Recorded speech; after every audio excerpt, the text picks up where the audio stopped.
Hello, I'm Claudia Chapman. I'm a women's empowerment coach and sexual trauma expert. And today I'm beginning a new series of interviews with healers, coaches, therapists, wayshowers, and intuitives in order to understand more about the women behind our businesses, what motivates us and calls us to do what we do. In a world of chaos and confusion, these women are a vital part of our lives right now, and it's my aim for us to get to know these women a little better. So today, I'd like to introduce you to Dawn Petherick. I hope I said that right, and I'm going to ask her to introduce herself to you. Hi, Claudia. Many thanks for this opportunity. I'm really looking forward to seeing where our conversation takes us. So yes, I'm Dawn Petherick.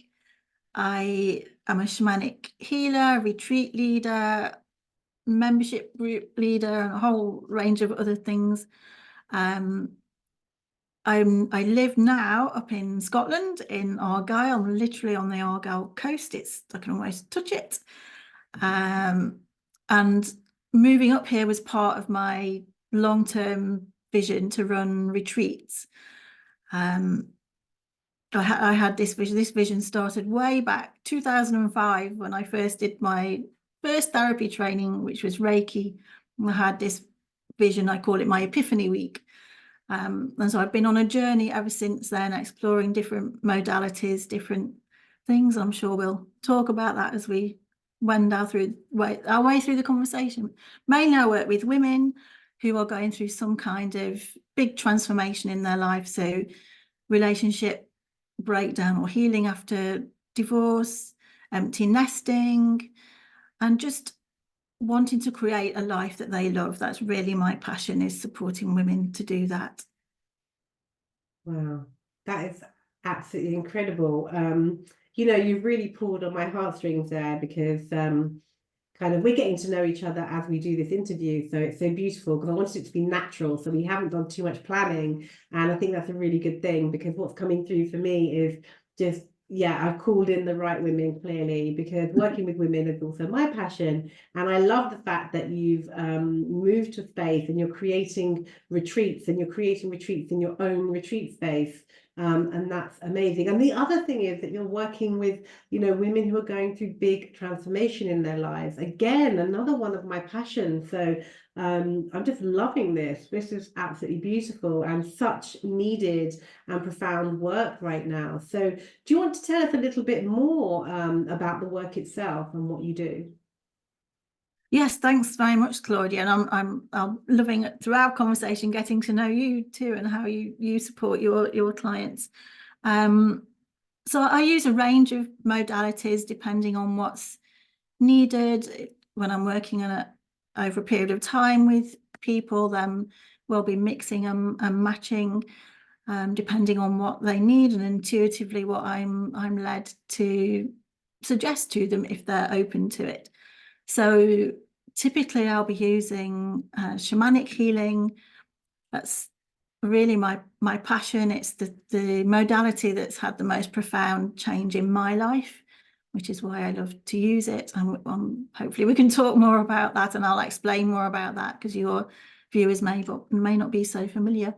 I'm also a clinical hypnotherapist, and those two modalities go really well together, the shamanic healing working at the level of the soul, and then the hypnotherapy at the level of the mind. And then I might also mix in Reiki or other therapies, crystal healing, just to keep their energy field in balance, their aura in balance. My other passion is energy. I love energy work and keeping ourselves balanced from the energy perspective. I'm not so proficient in the physical, so I don't offer anything that works on the physical body. There are plenty of other experts out there to do that, but I can help you with your mind and with your energy field. So we might work over a period of weeks or months towards whatever goal they're holding, which could be that complete life overhaul, or more typically it's focused on clearing blocks, so any blocks they have to moving forward with their life. And I see a lot of women with anxiety, low mood, depression, the kind of conditions that are unfortunately becoming more prevalent in society now as we struggle to cope with all the pressures that we're faced in this world right now. Amazing. Again, it's really interesting what you say about you working on the mind and the spirit, but not the body.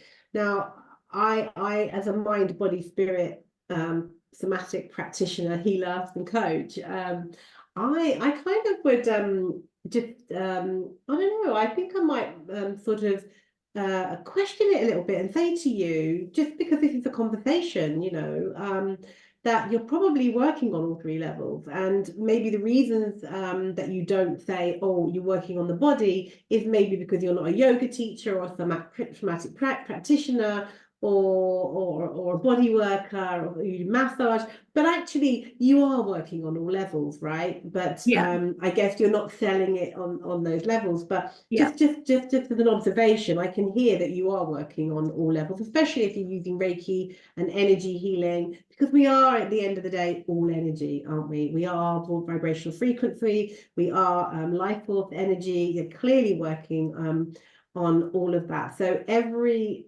time you work on a client, I'm sure you are totally working on the physical realms as well as the energetic and spiritual. Their bodies, their DNA can change even from your shamanic healing and your Reiki and all the other modalities that you do. That is a whole other conversation, but I would definitely question, say, I think you are working on all levels. So amazing and beautiful work. So you said you have a retreat center, as it were. You got a retreat space. Do you work when you're just talking just now? Just going back a bit, you working online or are you working in person with these women? Do they, how does it work, or do they come on a retreat and work with you there? How does that work? It's a mixture. Obviously, local people can come to me in person, but I do a lot of work online. That's the real beauty of energy work, because we're all connected through all time and space. It doesn't matter where we are. And I was just a few days ago working with a client in Norway, and I've worked with clients in America. So that to me, there is, that physical separation doesn't exist when we're working energetically or also working with the mind. Zoom is a brilliant invention for us therapists. It really just brings us together as literally like you and I are now, as if we're in the same room. Yeah, amazing. So you're actually, where did you say, in Argyll? Yes, yeah. So Beautiful. that's, for those that don't know, that's Scotland. But it's the largest county in Scotland, so it covers a huge area. So to help you place it, I'm just 25 miles west of Glasgow. If you look at Glasgow and go in a straight line, you'll find me, but you will need to hop on a ferry if you do that. Right. I love that. It's amazing, isn't it? Yeah, it's so amazing having this ability to be able to connect all over the world. So just amazing. So you have a physical space. Can people come and stay with you? Is that what you're saying as well? Well, I don't have a retreat centre. I'm going to say Okay. yet. That always was my vision. Moving up here was the first step to that. So I run until last year, I did have people staying with me. I run small group retreats. And then there's a whole change up here in Scotland about you need a license for people to stay with you if you're charging them, and I won't bore you with that. So since October, they don't stay with me, but I have accommodation just along the road from me. So it's also on the shore road where I am, with beautiful sea views. And then we run the content of the retreat, whatever that might be, here from my home. So I welcome people into my home. I'm very fortunate. I've got the sea view and I've got woodland behind me and a stream alongside. So a lot of the time we're outside. I have a beautiful big bell tent that we work from in the garden as soon as it's warm enough. And so we're just surrounded by the sounds of nature. And Wow. separated off from the rest of the world whilst we do our work, whether that's making drums, or I have a couple of other retreats that I run, soul reconnection and sacred pause, and so they're different themes for the retreats. Wow, they sound incredible. So so could you maybe tell me a little bit more about the retreats? Go like, yeah, choose the retreat and tell me a little bit more about it. Maybe you can expand. Yeah, well, maybe I'll focus on the one that I've specialised in most, that I run most often, which is drum birthing. As for those that don't know, the birthing means making. It's nothing to do with using a drum to help you give birth to a human baby. I have had some questions about that, so just to clarify. So as a shamanic healer, we use the drum as part of the healing. I'm also trained in Reiki drum, so combining the drum with Reiki. So drums feature quite heavily in a lot of what I do, and there's nothing more beautiful to me than creating your own. Create a slightly different style. It's unique at the moment in the UK, the style of the handle. So we have a willow handle, which distinguishes it from other styles, and then we'll be using animal skin. I haven't found a vegan skin that I can use yet, so either using deer or goat skin. And we spend a lot of the weekend in ceremony, so we're connecting with the energy of the willow, which we create the handle from. We're working with the 4 directions. We're connecting with the spirit of the animal who's donated the skin, and the energy of the trees. And we also make a drum beater, so we're connecting with the wood, which I either collect from my garden or as driftwood from the beach and the wool. So it's a very it's a beautiful, I am biased obviously, It's stunning. weekend, and many people find it transformational to a much deeper level than just creating the drum. Once you're in that creative energy, there's time and space over the weekend that allows you just to tap into, what else do you want to create in your life. And if you can create a drum just from bits of wood and things that don't look like too much when they're separate, then what else can you birth in your life? So it's one of my passions. Wow, sounds like a really incredible process. And excuse me, I've always wanted to do that myself, actually. And it sounds like you're in a beautiful location. So I'm sold. And it's interesting that I've had some friends asking me even yesterday about did I know anyone. So I hope my friend's watching, so I'll be sending her this video. We might have somebody signing up by the end of the day. So with your let me ask you this. So how long did you say you've been doing this for? Well, my journey started back in 2005 when I trained in Reiki. Obviously, I didn't create my business back then. It was 2017 when I finally left my old career in IT and became full-time doing this. So, but effectively, it's since I moved up here to Scotland. I had a year starting to build my business down in the Midlands of England, and then made the big move up here on my own, just with my 2 cats, and starting again. So full-time since probably about mid 2019, but then for many years on a very small part-time basis alongside my old career. So it's been next year I'll be able to say it's 20 years, and that's actually on one level quite horrifying that I'm that old that I can be saying that, and also a pleasure, because it's been about developing myself. As like many healers, we're healing the wounded healer, and what led me to this was being incredibly stressed. Been running a business with the partner I was with then, and that came to an end, and that relationship was nearing its end. And when that ended, I realised I hadn't healed from my divorce from 5 years before, and I lost my mum when I was quite young, and so all this healing that had been bottled down, because I'm from the generation of stiff upper lip, just bottle it down and get on with life. And like many of us, then at some point in the future that cork comes out and we realise we've got a whole load of healing to do, and that's what set me off on my journey. So I've studied lots of different modalities, not all of them to a certification level, many of them even if I did the case studies, for various reasons I didn't submit them. So they were more for me and my own healing, but they've all, I've taken something from all of them. It's all been about developing my knowledge and experience to a point where not only do I help people with the therapies, but I also teach. I teach Reiki. I'll soon be able to teach Reiki drum, and I'm developing crystal healing course that I'll be teaching in a few months. So it's, we were chatting earlier, I'm 60 now, and I feel really ready to step into that, that crone age and just share my wisdom for anybody who wants to hear it.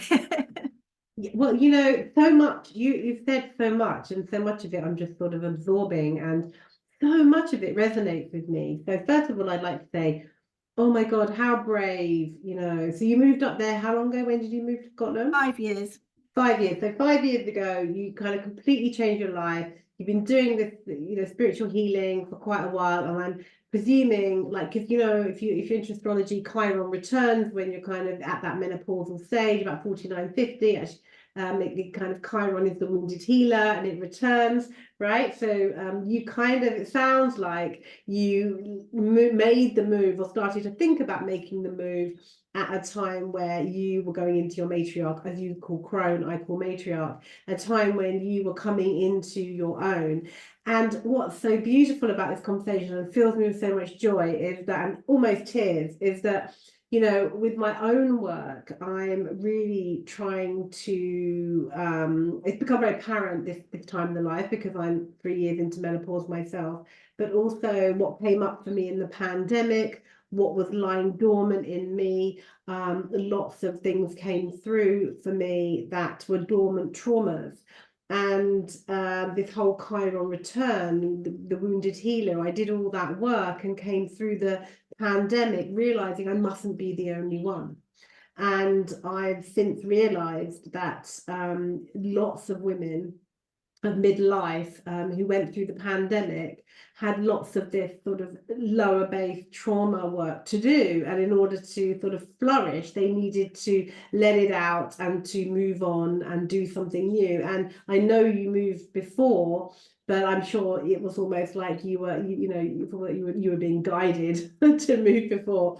And yeah, doesn't it just so come up when you're a midlife woman that you've kind of lived your life in a certain way, and then everything changes internally, and then you want to change everything externally because you have these big realizations that that you want to live a different way, and that you can do it without giving a shit, right? Yeah. You kind of like, actually now it's time to leave that IT job or that law job or whatever it is, and do it for yourself. And you are a prime example of a woman who's done that. You've gone, actually, I'm going to do this. I'm just going to do this with my cat. I'm going to move up to Scotland and I'm going to do my passion and I'm going to live my passion.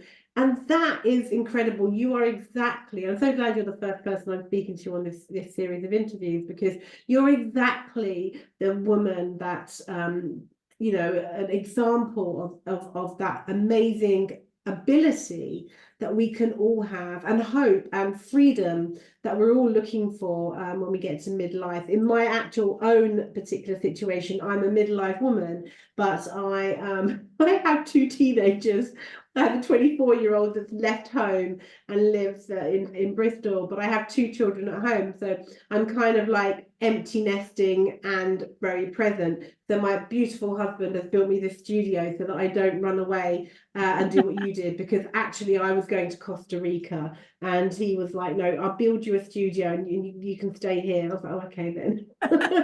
So I actually, you know where you're coming from. Oh my gosh, it's like, well done you for just doing it and going and doing the thing. And like you, I wanted to run retreats. I do run retreats, but I also wanted to have a place that I could run retreats. So I really resonate with everything you say. So let me ask you this. What do you love most about your work? It's just seeing the transformation in people, and I'm just the conduit, but they have, they need to do some work as well. It's not all passive for them. But for me, it's just knowing that through the work, through the energy that comes through, or the coaching, or whatever dimension has helped them the most, that they're able to live a happier life. My big thing is, life doesn't have to be the way it is. We've got choices about the way we view it. We've got choices about the way we live it. And then, even though there are phases we go through where we feel really stuck, it's having that hope and that vision that it can change. So if I can just be that little conduit that can help them create that life they love and feel better about themselves. My underpinning work is based on the Louise Hay philosophies, which I trained in very early on in this 20-year period of loving ourselves. And I really believe that if the world could love itself more, if everybody in the world loved themselves more, and also if everybody in the world had Reiki level 1, Master Usui's vision was everybody could self-heal. We had those 2 pillars. What a different, if we could teach a whole generation those 2 things, what impact could that have in the world? So it really, I've forgotten your question now. This is what happens in my personal just seeing people create a life they love, really, and be happy in their own skin. That's beautiful. I mean, I was asking you, what do you love most about your work? And it's interesting you talk about those 2 pillars, because the first pillar being loving yourself. I work with the goddess archetypes and the chakras, and loving ourselves. Women tend to feel that they can't love themselves because if they love themselves, it's selfish. So as women, we're givers and we're always giving out, and we've been conditioned to believe that taking time for yourself and loving yourself is a selfish act. I teach, and I'm sure you do too, that we have to fill up our cups and let it overflow with Arwen, let it overflow with energy and spirit. And only from that space can we actually do anything. So when we come from a depleted cup, we have nothing left to give. So we kind of have this false narrative of women that can't possibly take. I've just always got to give. But that doesn't bode as well, and we go into so much dis-ease and become very sick and ultimately die very early if we do that. So we need to live longer, ladies, and have a beautiful life. The other thing you said is about Reiki healing. Now, I think it's really interesting to see my Reiki thing there. Yes. Like you, I was Reiki attuned in my 20s and didn't actually start doing the work until I was in my late 40s. But that's because I was doing the work on myself, like you, for those years. And then I was ready. And I knew I was ready when I was ready. Yeah. When I was coming towards menopause. Interesting. So the thing I love about Reiki, and I don't want to take anything away from Reiki, because Reiki is amazing. But I do feel that we all have the power to heal through our hands. And I do feel that that we all have that ability to do that, whether we are Reiki attuned or not Reiki attuned. I believe that we all have healing hands, and it's about intention. So I love the fact that you've noted that, should I say. So this may be similar, but maybe worth thinking about for a moment. You know, what's your why? What's your why? You know, this is really interesting, and I can't tell you how many courses I've done, you know, business building courses where that's the first thing. And for me, it just boils down to me. And this is what I used to say as a child. I remember, and this is my answer from when I was about age 10, to be happy. I just want to be happy. You know, I don't have children as a driving force. You know, that's often a why for people, isn't it? So yeah, that's it. One word, just be happy. To feel happy, content in myself. And a lot of that contentment comes from being able to help others. You know, you'll be the same as healers. We get you can't help people without helping yourself either, can you? And getting a little bit of feel good factor.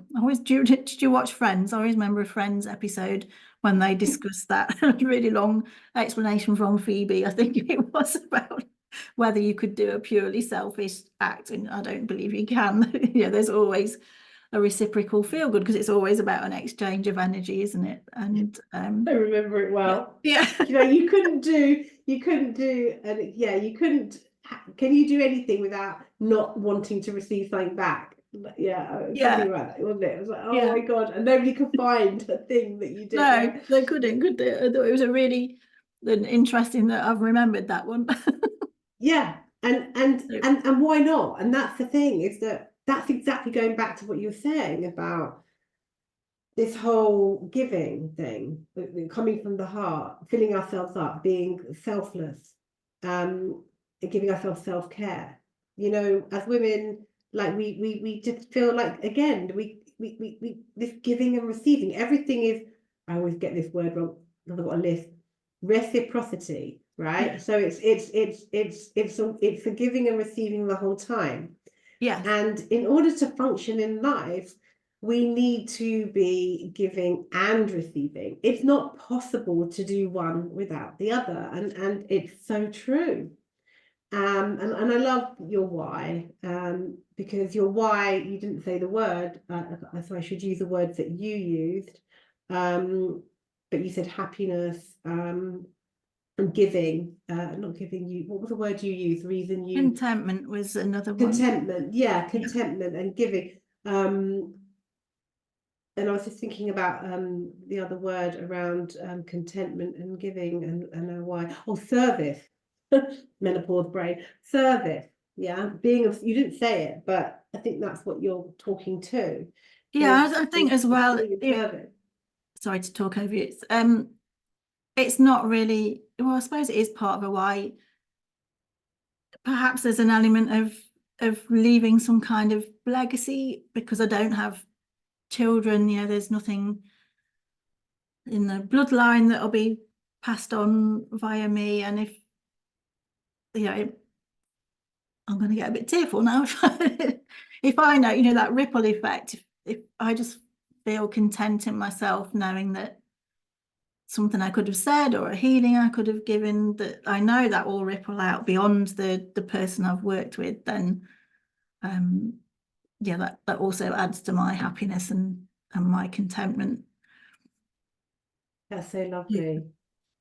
I can feel your emotion around it and how passionate you are about what you do and why you do it. And I think it's so important when we have these conversations to be looking at you as the person, because when I'm choosing a therapist, or I'm choosing a healer, or I want to work with someone, I want to know the person. I want to feel the person. I'm paying for the person, you know. Yeah. Obviously I'm paying for my transformation, but I want to know that the person who's guiding me is coming from a place of love and compassion and kindness and real service, and a service to others, wanting to give a service to others. So I feel you so strongly. I love that. Thank you. So you're welcome. I just so yeah, so I kind of was going to ask what motivates you Is that a different question? Do you see that as a different question? Could you answer that differently? That's a really good question. I don't think so. I think that is that motivation. And I think especially, I mean, I do work with men too, but especially working with women and helping them just to fall in love with themselves again and realize how brilliant human beings they are and all the talents that they've got that they often overlook or just dismiss as that little thing. Helping them just to see that I have I'm just looking up here because on my wall I did some work a couple of years ago. I've got my purpose written up, which is a bit long. Is it okay if I just read it? 100%. So my purpose is to shine a light on the diamond at the heart of disconnected women and show them that they are perfect, whole and complete by keeping them afloat whilst they release their old, outdated thoughts and feelings by using all the tools in my magic box and the power of the written word. And that still holds true today. Oh my gosh, I so love you. That's so beautiful and so resonates. I mean, I'm writing my purpose at the moment for my business. I'm on a business mastery, and that's exactly the women I'm trying to get, is the disconnected and dysregulated women, who want to heal shame and trauma. And it's like, yeah, like everything you just wrote, like they're so good that you've kind of made it into a picture or something on your wall. Yeah, it's printed up on that because it's a little bit long. I can't hold it all in my head. I think, yeah, it's in my heart, but the words. Yeah, no, great. I think when I've actually honed mine perfectly, I'm still going through this little transition. That's why I said I'm a women's empowerment coach and sexual trauma expert, because I'm really trying to get brave about stepping into my niche of sexual trauma at the moment. So when I've finally got my purpose perfect, I will also make it into something that goes on the wall. Have it on your I will. And that's why you're really doing what you're doing, because you've honed that purpose. And once you hone that purpose, I've got shivers. Once you hone that purpose, then you sit there in that sunlight, in the place you want to be, doing the thing that you love and serving all the women that you serve. And I have complete admiration and joy that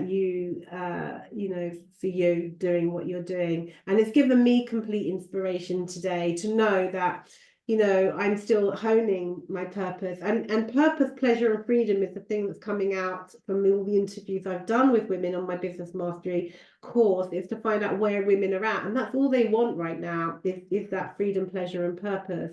And knowing your purpose is really gonna really help other women, because once you know your purpose, it's really clear that you can then help them with their purpose. So that's absolutely beautiful. And I'm glad I did ask you, on top of that, breaking those questions down, what motivates you, because you then looked up and saw what you'd written, because you wouldn't have had the chance to do that. So well done. Yeah, thank you for asking, because you know what it's like when we have our skill with the therapies, but marketing is still not a strong point for me, and I still, I don't have succinct words that describe what I do. It still feels quite broad. So thank you for the opportunity just to read that out, and that helps me reconnect to speak it as well. So that is your marketing. That is your magnetic messaging, that what you've written there, and everything you write about should be from that place. And if you've got that place, then then everything should flow. And interesting, as a women's empowerment coach, we're having this conversation, like this is part of what I do. I help women in their businesses, but I help them through becoming the woman they want to be through their own selves. So it might be business, it might be the relationships, sex lives, it might be all sorts of things, body image work, etc.